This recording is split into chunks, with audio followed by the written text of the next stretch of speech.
I was cleaning out the attic when I found it.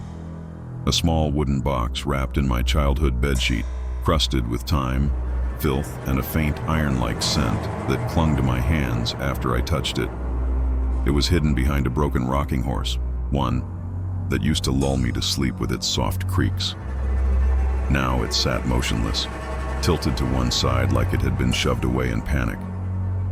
The moment my fingers brushed the box, I felt a sudden chill run up my spine. Not the kind from a breeze. This was colder, deeper, like something had passed through me. The wood was damp and rough, and I could swear it pulsed slightly, like a heartbeat just under the surface. The nails were rusted, twisted at odd angles, as if whoever sealed it had done so in a hurry. I pried it open with a crowbar, every inch, releasing a sickening groan of old wood tearing apart, and with it came a smell that almost knocked me over. Thick, rotting, like meat left in a damp basement for years, mixed with something sharper, metallic, coppery, blood. I gagged, bile rising in my throat. The box gave way, and inside was my old teddy bear, but it wasn't the one I remembered. Its fur was matted with dark, crusted stains. Patches were ripped out and crudely stitched back together with hair. Human hair. It stared back at me with one cloudy plastic eye. Nestled in its chest, sewn into a jagged cavity, were photographs, shredded and curled with age. Some were torn beyond recognition. But one still showed a child, me, smiling in front of my old bed. And standing behind me, a woman whose face had been violently scratched out, deeply, obsessively, over and over until only gouged paper remained. Tucked behind the photos was a yellowing scrap of paper, childlike handwriting, shaky and scrawled. She still watches from below. Below. The word felt like a hook in my stomach. I looked down at the floor under my feet and realized my legs were trembling. The attic suddenly felt smaller, airless, like the house itself was leaning in closer to listen. The walls moaned with age, but there was something new beneath the moan.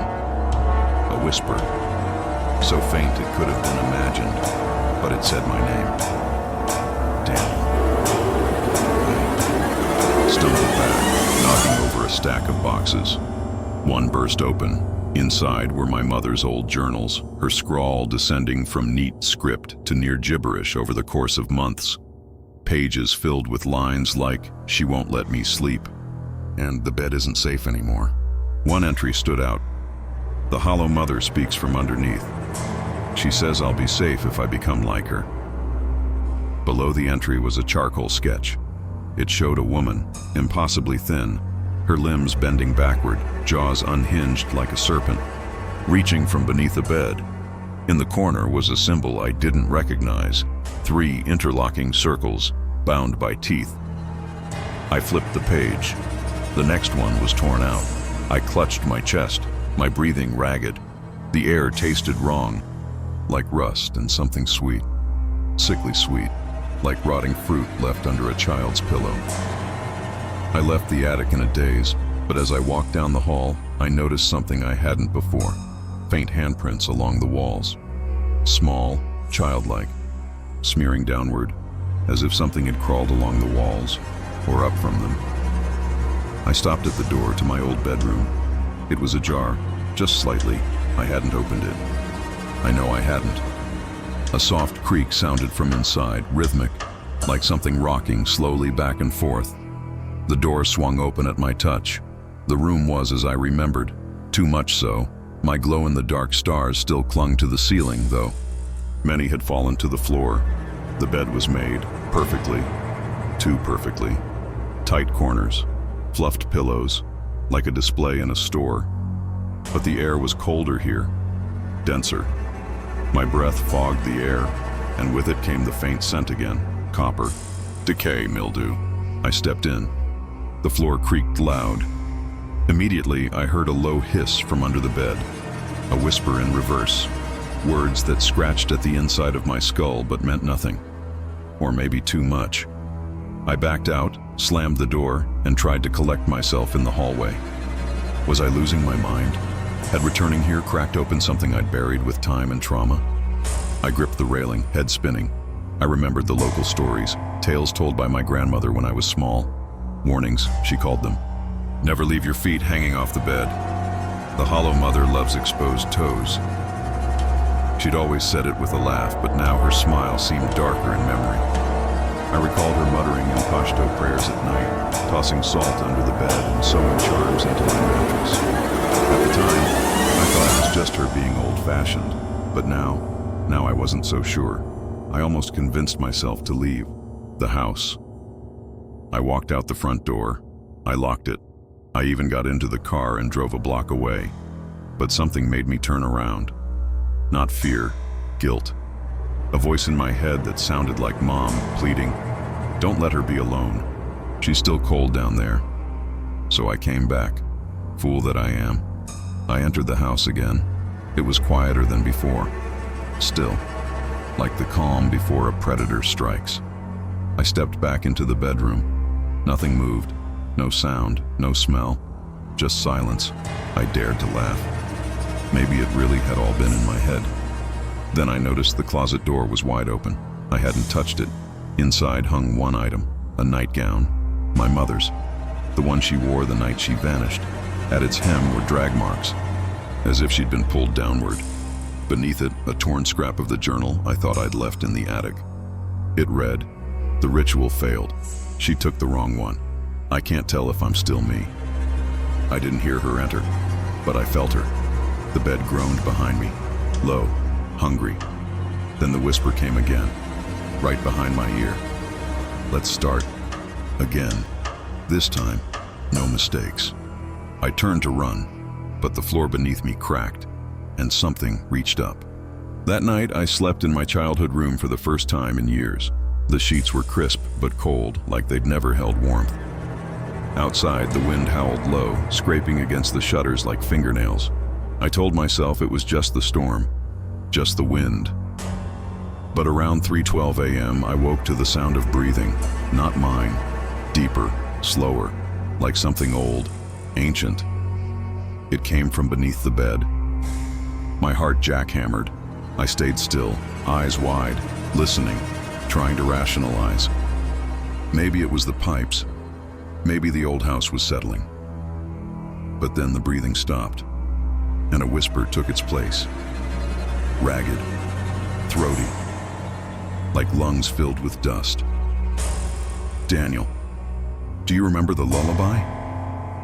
My mouth dried instantly. That voice, it was hers, or something that wanted me to think it was. I bolted upright. The room was pitch black now. The nightlight, which I swear had glowed softly when I fell asleep, was dead. The walls seemed to pulse, shadows thickening in the corners, leaking across the ceiling like spilled ink. The air was heavy. I could taste it, metallic, like old pennies left under the tongue, or blood. I reached for the lamp, but recoiled. Its base was ice cold, wet, slick with something sticky. My fingers came away dark. I flicked the light on. Nothing. But the mirror across the room reflected something I couldn't comprehend. The bed behind me was empty, but I could see someone, or something, crouched beneath it. Thin arms, bent backward at unnatural angles. A face too pale, too smooth, smiling too wide. It wasn't visible when I turned to look, only in the mirror. Watching, I scrambled out of bed, legs shaking so badly I crashed into the nightstand. The noise echoed like a gunshot through the house. Then silence again. Heavy. Watching silence. I dragged the dresser in front of the bed, anything to block whatever was underneath. Then I noticed something odd. The wood grain of the dresser had changed. Twisting, curling, forming words. "You let me in." I blinked. Gone. I rubbed my eyes. My hands stung. Red lines across my palms like rope burn. But I hadn't touched anything, had I? I stumbled into the hallway, desperate to breathe. The air was no better, thick with the scent of burnt hair and mildew. I heard creaking from below, not footsteps, not quite, more like something slithering. Downstairs, the kitchen light flickered on by itself. For a second, I almost felt relief, light, warmth. Normalcy. I stepped down, my bare feet freezing against the wooden floor, and that's when I saw the trail. Wet, red smears leading from the basement door to the fridge, like someone had dragged raw meat across the floor. I didn't want to open that door. Every part of me screamed no, but I did it anyway. The fridge was humming softly, normal, almost comforting. But inside was a small black jar, unlabeled, old, cracked. I opened it, and a stench hit me that made my knees buckle. Rotted bile, something fermented and dead. Inside wasn't food, it was a tongue. Dried, curled, pierced with tiny silver pins. I slammed it shut and collapsed against the counter, heaving. Next to the jar sat a photo album I didn't recognize. Dusty, bound in leather that flaked when I touched it. The first few pages were blank.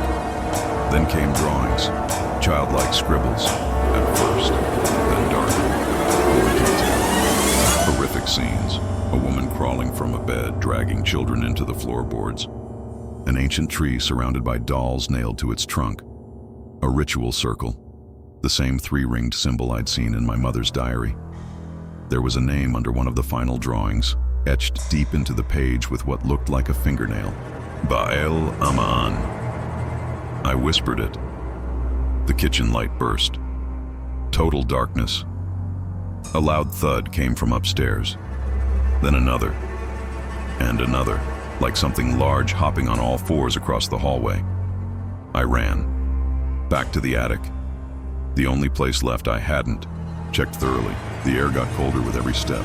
The walls wept moisture, stained dark, like they were bleeding. I heard whispers behind the walls now. Too many voices to count. All saying different things. All wrong, all inside my head. The attic greeted me like a tomb. Cold, still. I flicked on the hanging bulb. Dim light spilled down, and there, on the floor, was a circle made of ash. In the center lay a cracked porcelain mask. My mother's face. Not her real one, but her likeness. The mask was hand-painted in agony, and beneath it another journal. This one older, much older, dated 1913. It was in Urdu and Pashto, but enough English for me to read. We buried her under the house, the hollow mother. She fed on fear. The children tried to warn us. We thought she was only a tale. The final page showed an old prayer, used to bind her. Salt, fire, blood willingly given. But below that, written more recently in frantic pencil, was a single line. The last offering failed. She took the mother. She wants the bloodline. I stared at my hands. My family had been here for generations. I was the last. I backed away from the book. The light flickered again, then popped. Darkness returned. That's when I heard her voice again. Closer, warmer, whispering a lullaby from my childhood. Sleep, little shadow. The floor is your bed. It got louder, closer. The floorboards beneath me groaned. I ran for the ladder, missed the first step, fell hard. My head cracked the wood. Everything spun. When my eyes opened again, I was on the couch. Morning light bleeding through the windows. Birds chirping. Normal. It felt like waking from a nightmare. Maybe it was.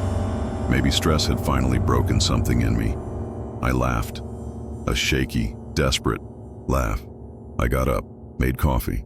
The scent grounded me. The bitter taste a relief. I sat by the window and watched the trees sway. The breeze smelled clean. That's when I saw it. Across the yard. A woman, standing under the willow tree. Her back to me, wearing my mother's nightgown. Motionless. Still. Her head slowly turned, not the way people do, but like an owl, unblinking. Her face was smooth, blank. A mask. She raised one hand and pointed at the house. The voice came again that night, closer this time, whispering just beneath the floorboards in a tone too fragile to be real. Daniel, come down here. I froze mid-breath, paralyzed by the sound. It wasn't just a whisper. It had texture. Like breath forced through broken teeth. The words scraped at the edges of my sanity, unraveling something that had long stayed buried. I tasted iron, bitter and wrong, as if my tongue remembered blood. My body tensed, heart hammering against my ribs in sharp, painful thuds. There was a wet thump under the bed, like something soft and heavy had shifted slightly, waiting. My fingers trembled as I reached for the flashlight again. Cold metal kissed my palm, colder than it should have been. I clicked it on, the light flickering weakly against the room's dense shadows. I dared not look under the bed. Instead, I turned to the bookshelf, half hoping distraction would push the fear aside. Dust coated everything, thick and clinging like ash. I ran my hand over the spine of my father's old Bible, but even that felt wrong. Its leather warped, the gilded pages speckled with something dark. Mold or dried blood. I pulled it out and something fell behind it. A bundle of old newspaper clippings, yellowed with age and brittle at the edges. Each article spoke of the same thing. Children gone missing, always at night, always in this house. One name kept repeating, Evelyn Moreau, my great-grandmother, a midwife, and something more. The articles whispered of whispers, rumors that she'd practiced rituals long banned, that she'd buried something under the house to protect the family, or curse it. I clutched the bundle, every breath now heavy with copper and decay. The scent was overwhelming, like something rotten pressed up against the drywall, just waiting to burst. I backed toward the bed and the floor groaned beneath me, not where I stepped, but beneath the bed again. I pointed the flashlight down and this time I looked. Shadows writhed just out of reach. I saw fingers, long, bone-thin fingers, retreating into the darkness. The moment I screamed, the power went out. Darkness smothered me. Complete suffocating darkness. My breath caught in my throat, shallow and sharp. The silence stretched unnaturally, but it wasn't empty. Beneath it, something breathed, wetly, raggedly. I crawled backward, colliding with the wall. It felt damp. I reached up, hoping to steady myself, but my hand came away slick and warm. I turned on my phone's light and gasped. The wallpaper was peeling. The wall was bleeding. Thick crimson rivulets traced the patterns down toward the floor, pooling where the floorboards met. And the blood wasn't old. It dripped.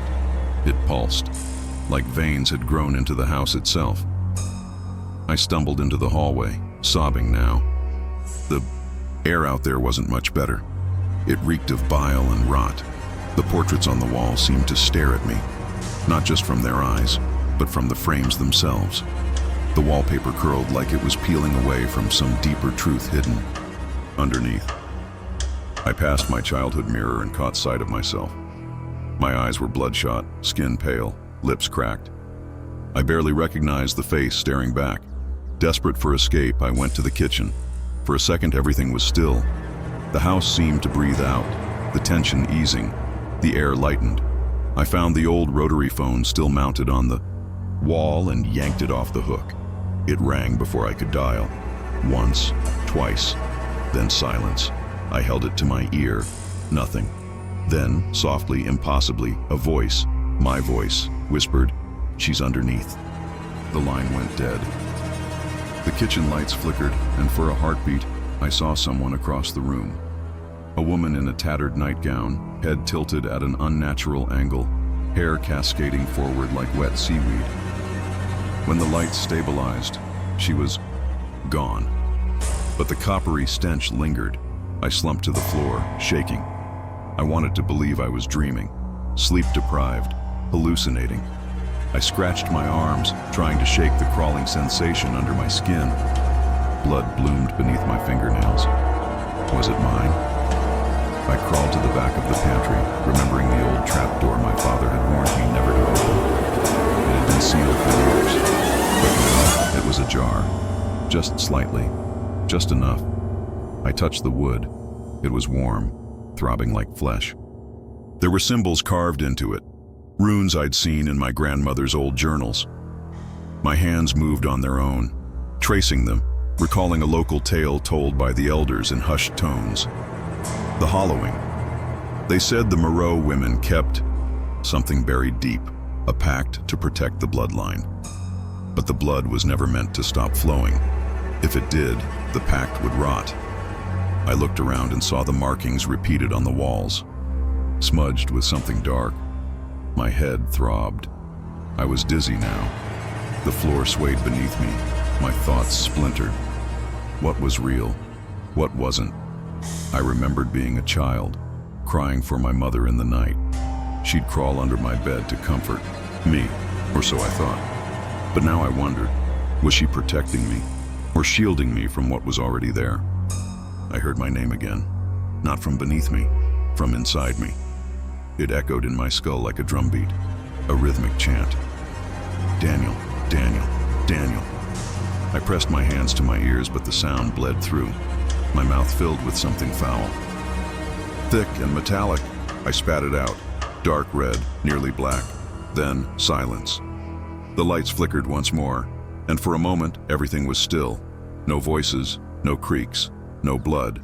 False hope bloomed in my chest. I stood, wiped my mouth. Maybe it was over. Maybe confronting it had broken the spell. Then came the knock. 3 soft taps from beneath the floor. Not rushed, not urgent, patient, like it knew I would come. I stepped back, heart slamming in my chest. The trapdoor creaked open on its own. Something breathed from the blackness, something that wore my mother's scent. I bolted upright on the couch, chest hammering. Sweat poured down my face, and the taste of bile lingered in my mouth. My heart refused to slow. The morning light was weak, but it was light, a reprieve. For a moment, everything seemed ordinary. Birds called outside. The breeze stirred a curtain. I sighed, relieved. Finally, a break from the darkness. I stood and poured water from the kettle. My hand shook, droplets rattling on the metal. I sipped and felt warmth flood through me. Normal. I thought so anyway. I moved toward the living room window, sunlight painting patterns on the floor. The air smelled clean, like rain. Hope flickered. Then I saw it. On the polished wooden floor, a single blackened pearl, like an eye. It glinted at me. I knelt, heart thudding again. The pearl was warm, sticky. I picked it up. It left a smear, coppery taste again. I swallowed hard, swallowed back. The panic I felt rising. I stepped back. The house groaned. The morning calm shattered. I heard whispers behind the walls. Soft at first, so soft I almost missed them, but then swelling into full sentences. They came from everywhere, under the floorboards, behind the wallpaper, deep in the ceiling beams. 1,000 voices murmured, "She's back." My knees buckled. I tripped over the coffee table. The crash seemed to echo for minutes. I covered my ears. The voices stopped. Silence. I blinked at the pearlescent orb in my hand. Maybe it was nothing. Maybe it washed in with the storm. Maybe... no. I pressed my palm to my mouth. Warm blood bloomed on my hand. Had I cut myself? I didn't remember. I pressed harder. More blood seeped out. I dropped to my knees again, breathing ragged. I tasted iron in the air. This was too real. I stumbled toward the hallway, felt along the walls, damp, breathing, like something behind the plaster exhaling. I could sense it behind me. Just footsteps. I turned. Empty hallway. But the floorboards behind me creaked, even though I hadn't taken a step. I froze. My pulse blared. I left the house. Door slammed. I leaned against it, gasping. Outside, the air was fresh, summer heat. I closed my eyes. The world felt right side up again. I stood there for a minute. No whispers, no blood, no fear. I smiled in relief. My head cleared. Maybe sleeping had fixed it. I stepped back inside, walked through the living room. The couch looked comfortable. I'd rest, clear my head, just lie down for a bit. No harm in that. I sat, head against the armrest, eyes closed. Sunlight warmed me. I nearly fell asleep, almost at peace. Then the TV flicked on across the room. No one was near. The screen showed static at first, then images. Old black and white photos. My childhood. The house's exterior. Faces of women. One wore a midwife's apron. Another looked like my great-great-grandmother, eyes hollow. The photos shifted. They were moving, like people in live film. One raised a hand. The screen went blank. Then words appeared. "You broke the pact." I jumped up, heart racing again. I dropped the pearl. It rolled across the floor and stopped by the staircase. I glanced at the stairs. They were twisted, not straight, bending unnaturally. I backed away. The walls around me bled again, red seeping through cracks like veins. The scent of decay choked me. I ran upstairs. The hallway lamp flickered in greeting. I thought of the rituals my grandmother performed after I moved away. Salt, lines around my bed, recited verses in Pashto, shells filled with holy water at the threshold. She said it would keep darkness out. Now everything was breaking. I returned to my room. The bed was untouched, the sheets white. I slipped under them, pulling them tight around me. Safe, or so I told myself. The morning sun filtered weakly through the curtains. I closed my eyes. I thought of my mother and the lullabies she sang. I thought of closing my eyes and waking up whole. Then the bed shuddered. I bit my tongue to silence a whimper. The bed frame creaked in protest. A low moan came from beneath the mattress. I froze. Bright sun behind me, but I felt cold again. I rolled off the bed and onto the floor, eyes on the headboard. It bled, as if her hands had clawed through. My phone buzzed. A message. I didn't remember unlocking it. From an unknown number. "We warned you." My fingers shook. I pressed the jail button. Light bright. And for just a moment, I thought I saw my mother's face in the screen. Sad, confused, hollow. Then the glare cleared. Just me. My reflection staring back. I exhaled. Hard. And thought, maybe this isn't real. Maybe I'm overreacting. Maybe the stress is eating me alive. Then I smelled it. Something sweet, like perfume or rotting flowers. I looked down, a trail of petals leading from my closet door. I swallowed bile. Every fiber of my being screamed at me to stop. The petals formed a path, wet and sticky. The last one lay at my feet, blackened and decayed. The smell sharp. Copper. Blood. I took a step back. The closet door creaked. Slow, like wood stretching under weight. I stared, and the whisper came again. "Come find me." My knees gave out. I scrabbled backward, trying to distance myself. The walls began to pulse, red seeping through the plaster. From behind, the air thickened. My vision tunneled. I dropped the pearl again. It cracked on the floor. The whisper inside my head repeated, "Come find me." I knew. I'd have to, but I didn't want to. I heard the bed creak from behind me. Slow, like an invitation. I faced the closet door, and the door handle turned. I screamed and scrambled out the door, slamming it behind me. My lungs burned, my vision blurred. Every breath tasted metallic. Iron-laced bile seared the back of my throat. The hallway behind me groaned like an old ship in distress. It felt alive, as if the house itself was responding.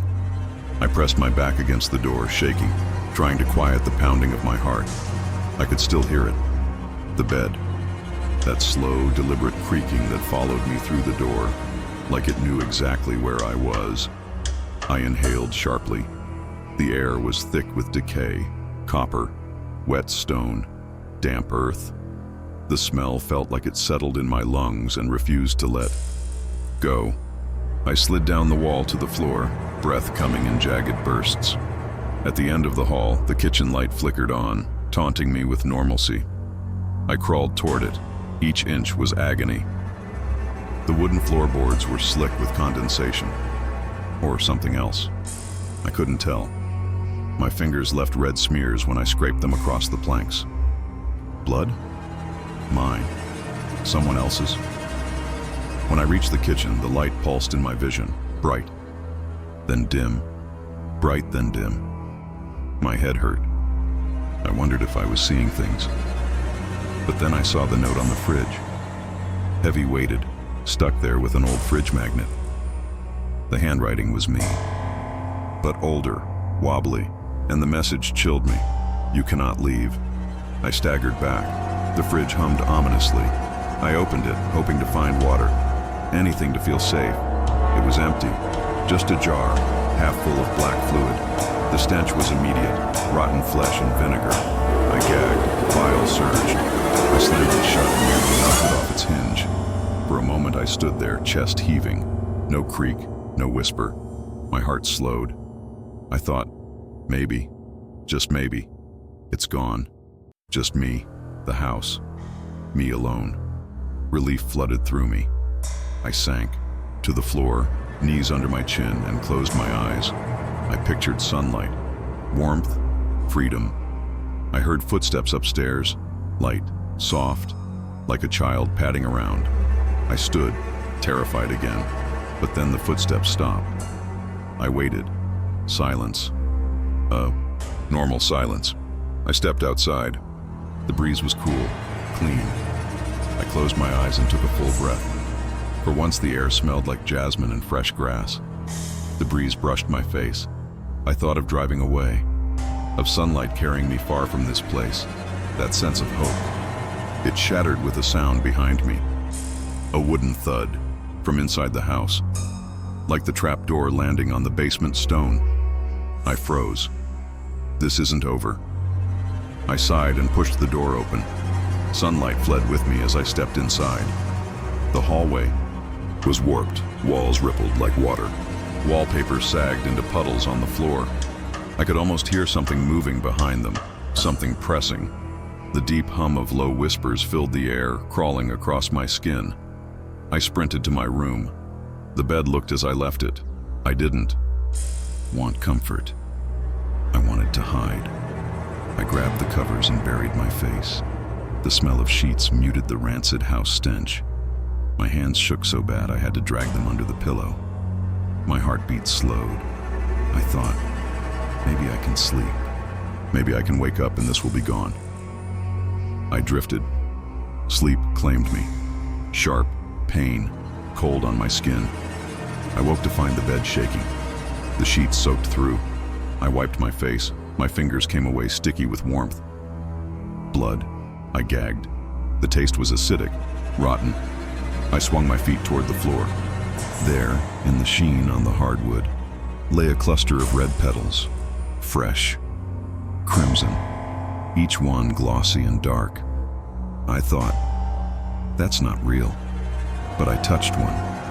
It slipped between my fingers like oil. It stained them black.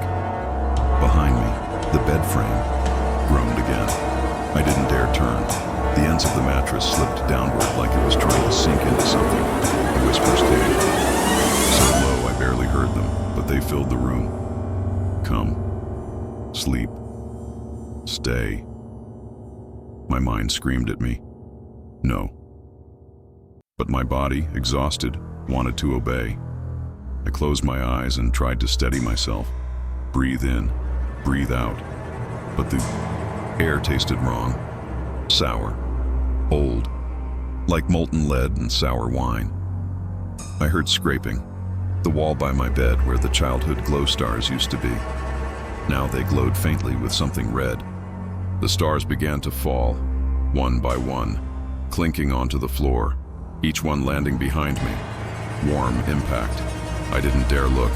Then they stopped. Silence. I risked a glance. The wall was bleeding. Red droplets wept from the seams.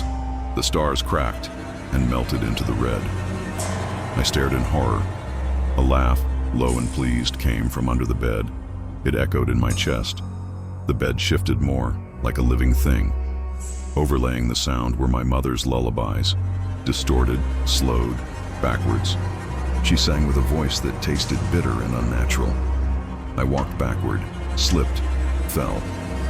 My foot slid off the bed and hit something hard. I reached to feel it. It was wooden, familiar. A floorboard had lifted, just a sliver. It moved when I touched it. Warmth seeped in from the crack. I pressed my face close. The slit widened, and I saw her. Not my mother, not exactly. A face, pale, glossy, skin stretched too tight, hair melding with the darkness. Her mouth opened unnaturally wide. She tilted her head at me. I staggered back, nauseous. I grabbed the covers and wrapped myself tighter, stepping backward until I backed into the wall. The wallpaper bubbled around me. The colors ran like watercolors in rain. The wallpaper patterns were bending inward, toward the bed. The whole room exhaled damp air. I wanted to close my eyes and never open them again. Then a breeze brushed past me. Warm, normal, like someone fanning me. I turned to the door. It stood open. Light, clean air beyond. I lunged for it and tumbled into the hall. The sunlight there felt real again. I stumbled outside, but the front door slammed shut behind me. I heard a definitive click. Locked. I looked back. The house's windows were dark, empty. Then the wind shifted. The air changed. That metallic bite, stronger, blood in the air. I thought I heard a voice behind me. You shouldn't have left. I ran around to the side yard. No gate, just brick and stone. I grabbed a shovel. Fear fueled madness. I needed defense. I entered the basement door. It creaked open on its own. Dirt steps led down, damp and dark. I climbed down. Below me, something stirred. A wet rustling, like clothes on concrete. As I reached the bottom, step, light flickered. And on the floor, laid a circle, drawn in salt, now blackened. A scapular at its center, my grandmother's. Next to it, words etched into the concrete. She rises because you left. The smell down here was putrid. Death, mold, blood. I gagged and fell to my knees. I heard that laugh again, rising from the circle. The basement walls glistened. Dark fluid seeped down in rivulets. The concrete felt warm, alive. I backed away, stomach knotted, but I looked back one more time, and inside the circle, footprints. Tiny, child size, leading inward, toward me. She was coming. I finally reached the kitchen, my legs wobbling beneath me. The room was dark again, the overhead light gone. Blown out, I figured. The air was thick with decay. My breath caught. Every inhale tasted like a graveyard. Damp earth, rotting wood, metallic bile. I stumbled forward. My hand brushed the counter. It was icy cold and slick, as though sweat dripped from the surface. I nearly vomited. The sink was full of murky water tinted with what looked like copper. Blood, maybe? I couldn't tell. My reflection in the window was pale, eyes wide and tear-streaked. For a moment, I thought I saw my mother's face behind mine. Just for a second, it vanished when I blinked. I clutched at the curtains, velvety, damp. It felt sticky, like moss. I shivered, knowing I was freezing from the inside out. A soft whisper echoed from the hallway. Daniel, drawn out, desperate. I backed away. My foot hit something hard. I looked down, a mangled photograph, my family from years ago. My mother smiling with me as a baby, Dad proud behind us. The image was ripped in half. Dad's face was gone. My chest tightened. My heart thundered. The whisper came again, closer. Come. I turned, and the fridge door creaked open by itself. I flinched. Inside, the light was on. I hesitated, then peeked in. The shelves were gone, only darkness inside, and at the back, scrawled in dried blood on the fridge's interior wall, "You took her." My pulse spiked. Who? Me? I stumbled, out pushing the fridge shut. It slammed with a finality that echoed through the house. Then the floor beneath me groaned. I looked down. The boards had shifted. A single plank had risen like a tongue of wood. I kicked it. It cracked. A foul stench wafted upward, rot. The scent of a coffin left in the sun. I gagged and retched. Onto the cool floor. The kitchen clock ticked, but not evenly. First slow, then fast. Chaotic. Time felt wrong. I noticed a groove in the wooden floor where something had been dragged across. Tiny footmarks gouged into the wood, leading toward the pantry. Fear lodged in my throat. I followed the trail, powerless. The pantry door stood slightly ajar. Light flickered inside, warm, almost inviting. I pressed my forehead to the cold wood frame, hesitating. The whispers stopped.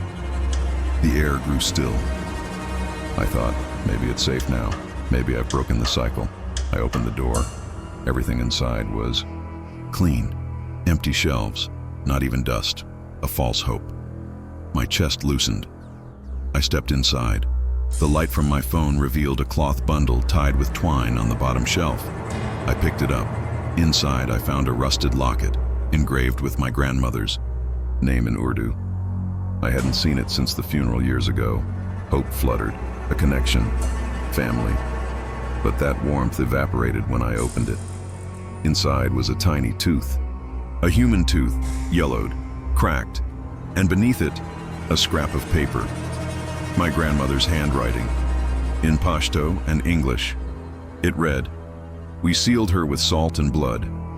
The pact holds, for now." The salt grain crumbled under my touch. I swallowed hard, a lump in my throat. Memories rushed, my grandmother whispering talismans at night, sprinkling salt around my bed. It had seemed sweet then, like love. Now, like a warning. Then I heard it. Floorboards behind the pantry. A slow creak, coming closer. I spun, clutching the locket. The door slammed shut in front of me. I screamed, then stopped, silenced by a wet thud overhead. The pantry ceiling cracked. Small bits of plaster rained down. Dust filled the air.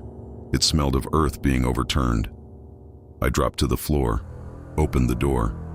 The hallway was pitch black, but I heard it, something heavy crawling, then soft, scratching, like fingernails on wood. I marched forward. My foot traced the bloody marks. More whispers joined. "We told you. You can't leave."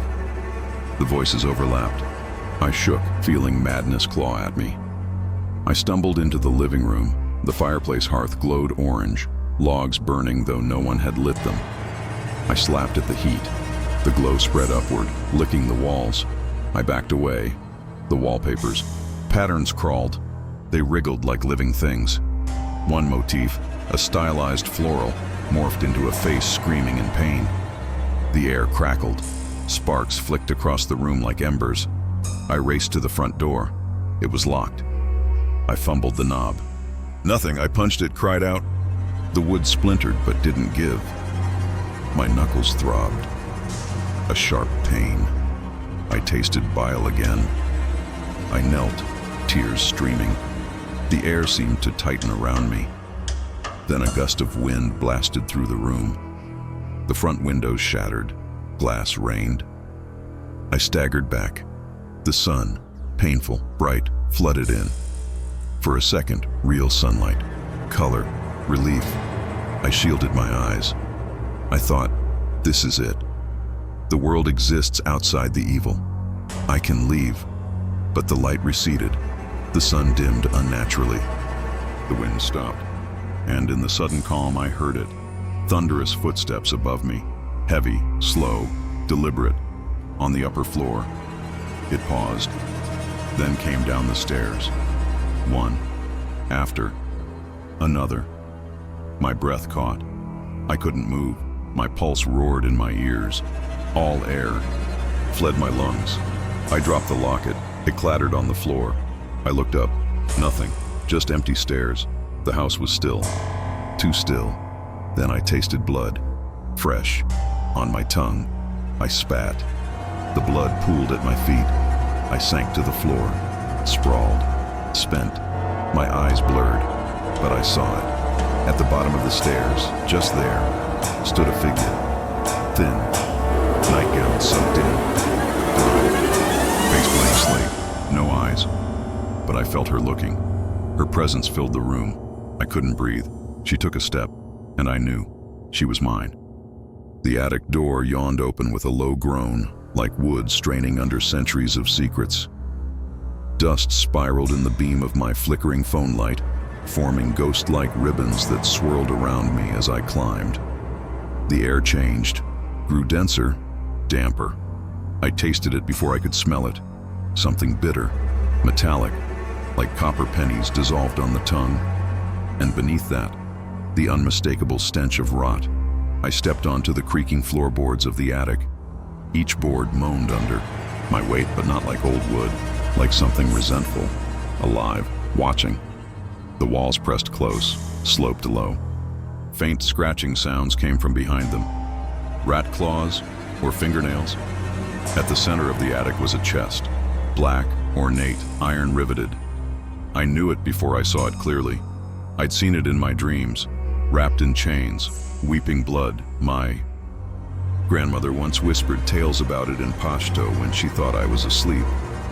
The chest of silence, she had called it. Nashorade, cursed by those who died unheard. I never understood what she meant until now. I approached it slowly. My fingers trembled as I touched the lid. Cold, not wood cold, corpse cold. The texture was wrong. It felt like skin, stretched too tight over bone. I gagged, bile rising into my throat. Something whispered beneath the lid, a dozen voices, not loud, just enough to prick my sanity. I opened it. Inside lay a child's dress, faded pink, soaked in rust-brown stains. Beneath it, bones, tiny, brittle, arranged deliberately like a ritual offering, and a journal. I reached for it, though every nerve begged me not to. The journal belonged to my great-uncle Hamza. I remembered the name from family whispers. He had vanished as a boy. The elders never spoke of him directly, only through closed mouths and diverted gazes. The first page was stiff, with dried blood, but the words remained legible. She wakes when the house grieves. When blood touches the floorboards, she returns. We tried the salt, the Quranic verses, even the butcher's chalk from Baba Kuda bugs. But the pact is broken. We opened what should have stayed buried. The attic darkened. My phone dimmed, though it showed a full battery. The cold worsened. My breath came out in white mist, and then I heard it. Not the whispers, not the scratching. Something else. Crying. A child's sobs, heart-wrenching, choked with fear, coming from the far end of the attic, behind the crawlspace door. I should have run, but I didn't. I crawled. Across splintered boards, each jab against my knees sending shivers of pain up my spine. I reached the hatch and pulled it open. The crying stopped. Inside was nothing, just blackness, and then movement. A hand, small, pale, reaching out from the darkness. Not waving, not threatening, just reaching. I froze. It made no sound, no breath. Then it curled back slowly into the shadows. My sanity cracked. I slammed the hatch shut, panting. The journal fell from my hands. Pages flipped open violently, like wind, but there was no wind. One page caught my eye. A drawing. A girl. No face. Just black holes where eyes should be. Red ink spilled from the sockets. Underneath, Hamza had scrawled, "Do not speak her name. She listens through wood. She remembers pain." The attic walls shuddered. Boards bled. Real blood, dark, syrupy, oozing from nail heads and seams. The house was weeping. I screamed. Then silence. My phone flickered and died. Total blackness. I staggered backward, hit my head on a beam, and collapsed. I don't know how long I was out. When I came to, everything was still, too still. My breath fogged the air, but there was warmth on my fingers, sticky warmth. I lifted my hand. Blood, not mine. I turned my head. The chest was open again, and empty. I bolted down the attic stairs, half tumbling. The house groaned in fury. The walls throbbed with the sound of a beating heart. My vision swam. I gripped the banister, but it squirmed in my hand, alive, warm like flesh. I reached the ground floor and collapsed into the hallway. For a moment, peace. No sounds, no blood, no whispers, false hope. The lights flickered on. The hallway was clean, the furniture normal. I blinked. Was it over? I stepped forward, and my foot slipped. Blood, again. It was pouring from the walls in slow rivulets running along the floor, soaking into the carpet. My own reflection shimmered on the blood-slick surface, and behind it, her, standing, still, watching. Face veiled in long black hair, arms limp, feet bare and broken. She tilted her head. Wet cracking sound echoed through the hall. I ran into the kitchen, slammed the door, breath heaving. I looked down. The locket. It was back, closed tightly. I opened it. Inside was a new scrap of paper, fresh ink, written in my grandmother's hand. It was never her. It was you. The house shuddered with laughter, and then everything went dark again, except for the voice behind me. Soft, innocent, childlike. Do you remember what you did to me? I scrambled backward as her voice echoed, child's innocence dripping with malice. My hands pressed into the hallway carpet. It was cold, slick, sticky. I pulled at it, but my fingers slipped into wet fibers. It smelled awful, copper, decay, like fresh blood seeping into soil. My tongue burned with bile. I wanted to puke, but it was easier to stare at her. Still, pale, faceless, black hair hiding a mouth that fluttered, forming words I couldn't hear. But the malicious grin was clear enough. Then she moved. Slow. A footstep onto the goo-covered floor. I tried to scream. Nothing came out. My throat seized like stone. She stepped again, and again. The sound echoed in the hallway. Slip, drip, drip. The walls dripped with liquid, pooling at her feet. I realized it wasn't just water. It reeked. Rancid, old, like meat rotting underground. I darted into the living room. Light spilled through broken curtains. I thought I saw relief in the sun's rays, but it was deceptive. The floorboards moaned under me. The photo frames on the mantel had changed.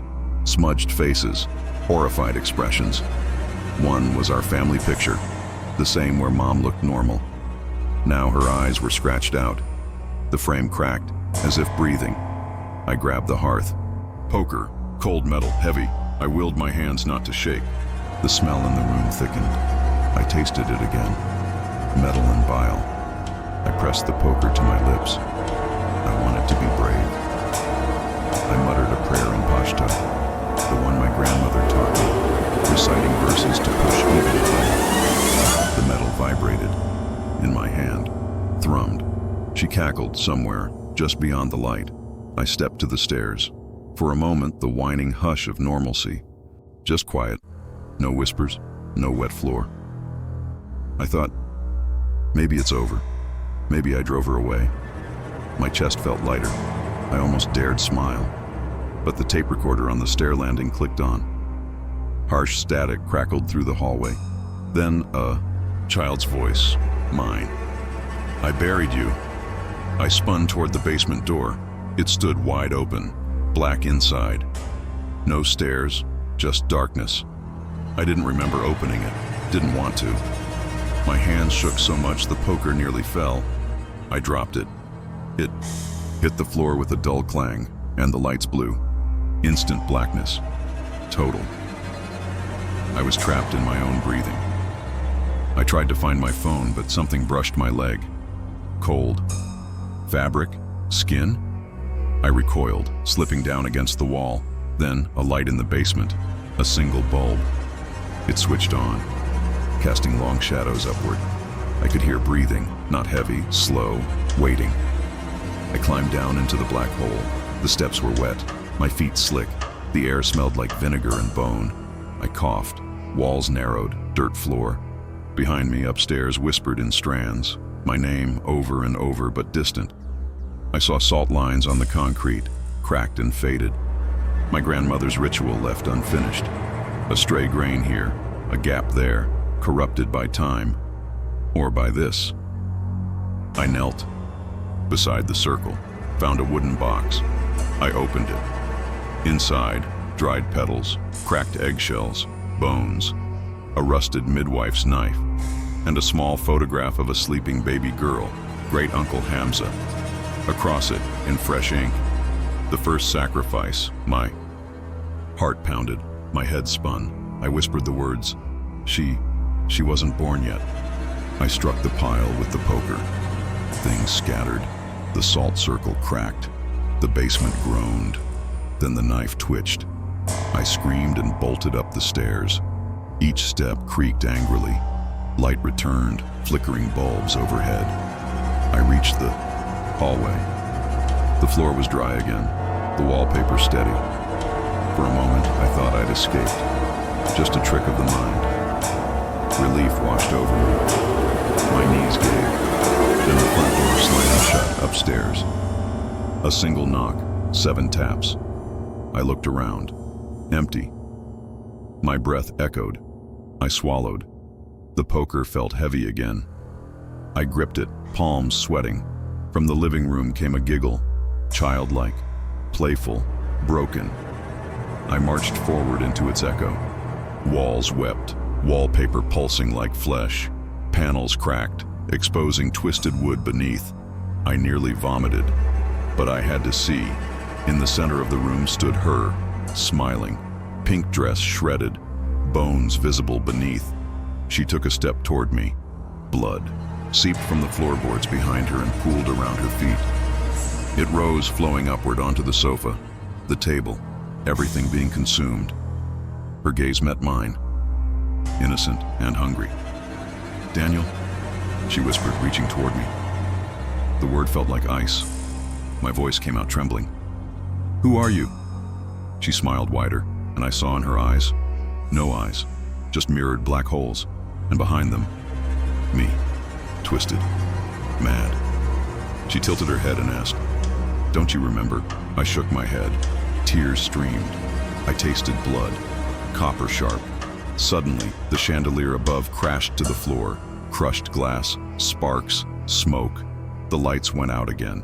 In the smoke, I smelled something burning. Flesh. I gagged. Panic soared. Then, all went silent, except her voice. Behind me. "Let's finish this," she whispered. She stood behind me. I couldn't move. She reached out, fingertips near my neck. Then, silence, and the basement door creaked open upstairs. I collapsed against the warped hallway wall, burning. My skin went cold in seconds. My head throbbed. The chandelier glass crunched beneath me. I wanted to scream, but nothing came. My tongue felt thick, metallic, like I had been sucking blood from the floorboards. Whispers tumbled around me, too many to pick apart. "Names, please." "Daniel, save me." Each voice tore at me. I thought I recognized one. Hers. I crawled.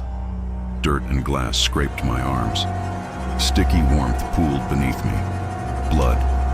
Mine. Maybe hers. I didn't know. I didn't care. I needed to move. Away. Anywhere. My hands reached the living room threshold. There, on the mantel, rested a framed photograph. My family. Mom's face normal again, smiling. But something was off. The edges of the frame glistened, wet, dripping. I stared. Could it be real? A bit of comfort. A moment of sanity. I touched the frame. It slid aside. The wall behind it was black, rotting wood.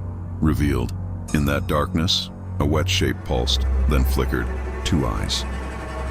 I stumbled back, shaking. My heart felt like a trapped bird.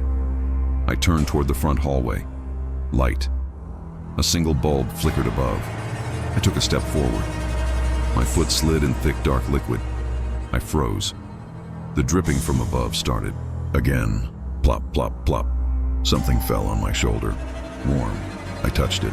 It was a petal. No. Hair. Long, dark, soaked.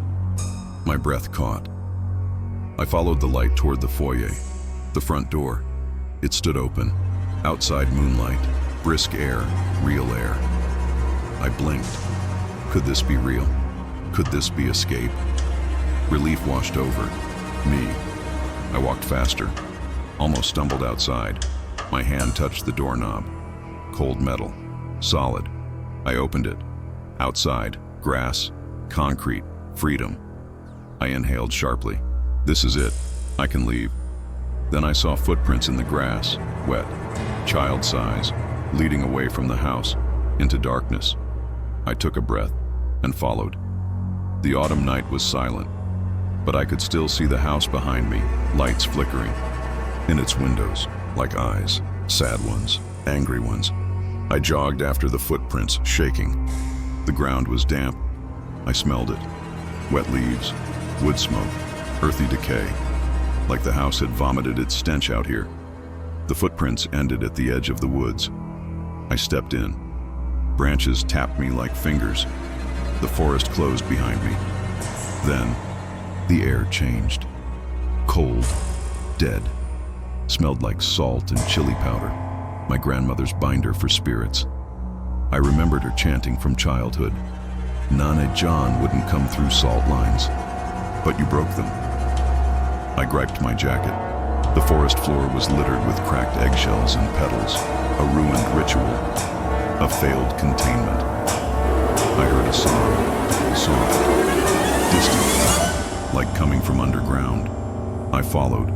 Roots parted, a burial. Fresh, beneath it, a tiny grave, a simple marker. Hamza, my uncle. I knelt. The earth was cold. I touched it. Then the ground shook, violently. The dirt collapsed inward. A crack descended. A well, or a shaft. Something ancient, carved into the earth. I heard voices behind me. Dozens. Chanting, screaming, singing, all at once. The well lighted itself. No. Torch. Just flickers. In its depths, a shape. A girl. Pink dress soaked in earth. She stared up. No face. Black void. She reached a hand, wet dirt crumbling from her skin. A rush of wind shoved me back up the bank. The forest screamed with branches snapping. Something brushed past me. Hair? My breath caught. I turned. Nothing. Silence. Then, behind me, the chanting coalesced into one voice. Deep. Familiar. My grandmother's. He broke the pact. She returns through the bloodline. You must offer blood, yours, or fear shall climb back. I pressed my palm to my chest. My heartbeat was thunder. I'll do it, I whispered, tortured breath. I stepped closer to the well. She stayed, waiting. A light emerged from sky above. Moon, clear, bright, not normal. It formed a circle on the forest floor. Salt. Clean salt arranged in a perfect ring. Into the well. Half a line led inside. Someone had tried again. Hope flickered. Stepped into the ring. Out of the ring. I felt tears freeze on my face. The chanting stopped. Quiet. Too quiet. I closed my eyes. Felt the wind. Felt the earth settle. When I opened my eyes, the circle was broken. Salt scattered. The well lid. Cracked. Blood seeped through. Not mine. Behind me. A latch click. I turned slowly. The girl stood there. Bloodied petals in her hand. Smile wide, gleaming. The moon caught them. She raised her hand, offering the petals. Then she dropped them. The petals floated upward, dissolved midair. She spoke, wordless. Then words. Remember. I knelt at the well's edge. The shadows twisted inside. Voices rose again, calling. My name, Daniel. Come join us. I looked down. The water was black. No reflection. Just depth. I leaned forward. The cold air bit. My reflection emerged, my face pale, eyes wide. Mouth open, screaming, a scream that had no sound. Then the bottom of the well lit up. Soft, blue. A small young face, smiling. Hamza, pale as bone, hand waving. He mouthed, "Help me." The ground beneath me trembled, a branch snapped behind. Me, something stepped forward into the circle. I turned. It was her mother, alive, not alive. Covered in dirt and petals, eyes emptied, mouth unhinged. She pointed to the well and smiled. She said, "You promised." The woman in the nightgown flickered, fading back into moonlight. But my mother's voice whispered in my ear, "It's your blood now." I froze, hand in the well. Was I the sacrifice? Was I the next link? The forest fell silent. My heart roared. The well's lid closed behind me, on its own, and the moonlight dimmed. What have I done? I woke to darkness, total darkness. My breathing felt loud, too loud. It echoed in a hollow that wasn't mine. I tried to move. My body didn't respond. Panic surged, then I tasted it, iron on my tongue. I was bleeding. My hand hovered above my chest but couldn't reach. I felt a weight on my lap. I opened my eyes. I was sitting at a small table in the basement. Only the weak glow of a single bulb above me lit the space. The walls bled, dark rivulets seeping down like fresh bruises. The smell was thick, copper and rot mixed with something, sweet and decaying, like stale perfume over urns of flowers. My clothes were damp. I could feel the cold pressing through fabric against my skin. Foxes in the walls, water leaking. But it was thicker, deeper, alive. Across the table sat my mother. Not him, her. Hair matted, soaked, skin pale, translucent, eyes black pits. She stared, unblinking, calm.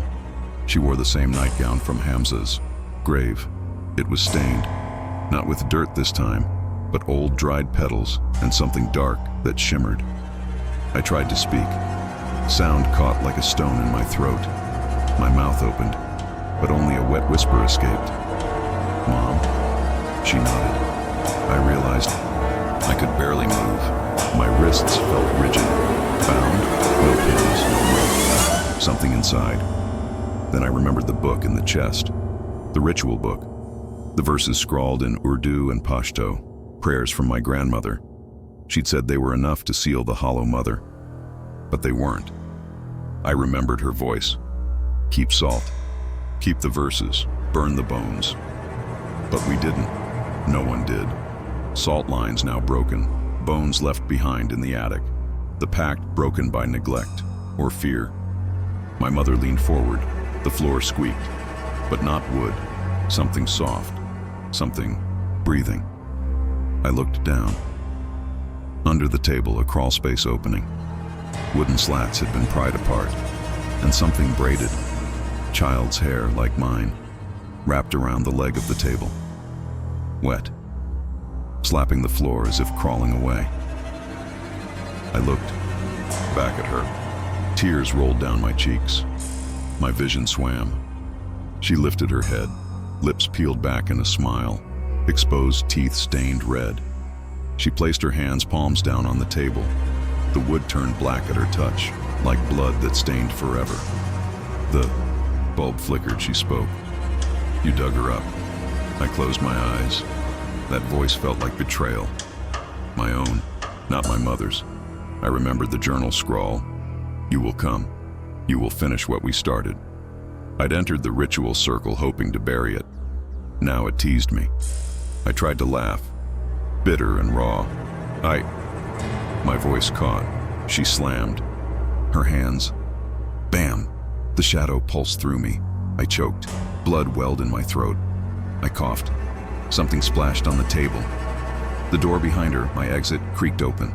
A sliver of moonlight. Freedom? I didn't move. My mother stood, her body stiff. Then she turned, slow, head tilted. She pointed at me, then at the table. From the darkness behind her, a shape emerged. Small, fragile, blocky silhouette of a child. Hamza. He wore the dress again, damaged, wet, and his face bore my eyes. My mother's smile widened. She whispered softly, "It's time. the air inside me froze. I felt the salt circle beyond the crawl opening in the basement floor. It pulsed with a glow. The ritual was incomplete. The salt still lay. The circle still held something back. But now, something dragged it from inside me. I watched as Hamza stepped forward, his steps silent. He looked at me. No tears, no pleading, eyes empty. Then he tilted his head, a mimic of my grandmother's sigh. A farewell. Something way down in my gut. Hurt. Fear. Loss. He lifted a hand and touched the table beside him. The wood bloomed, ripped by blood. A hole. And beneath, the salt line in the floor cracked. Light tunneled up. My mother opened her arms, motioned. A feast invitation. A trap. I felt bile rise again. Memory flooded in. Childhood games. Bedtime stories. Prayers at night. The talismans my grandmother sewed into my pajamas. I carried them. But I was tired now. So tired. I looked at the door again. Moonlight glimmered. A promise. Then came footsteps. Not mine. Soft. Bare. 1, 2, 3. I turned to Hamza. He pointed at the door now, opening wider. Then my mother's voice, wide and hollow. He must stay. The crawl space under the table rattled. Dust fell. That braid of hair twitched. Something surfaced. Something ancient. Eyes blinking from darkness. My body seized.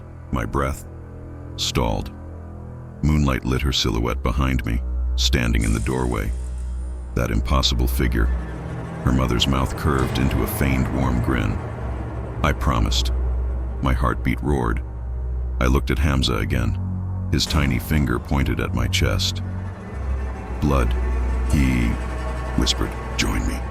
As I stared at him, my own face. Mouth open in sheer confusion, my mother's figure stepped forward, face dissolving into the crawling shadows behind her. The salt circle shattered under a trailing step. Moonlight blinked out, and everything went silent, except my heartbeat, loud enough to drown out the ghosts. What happened next?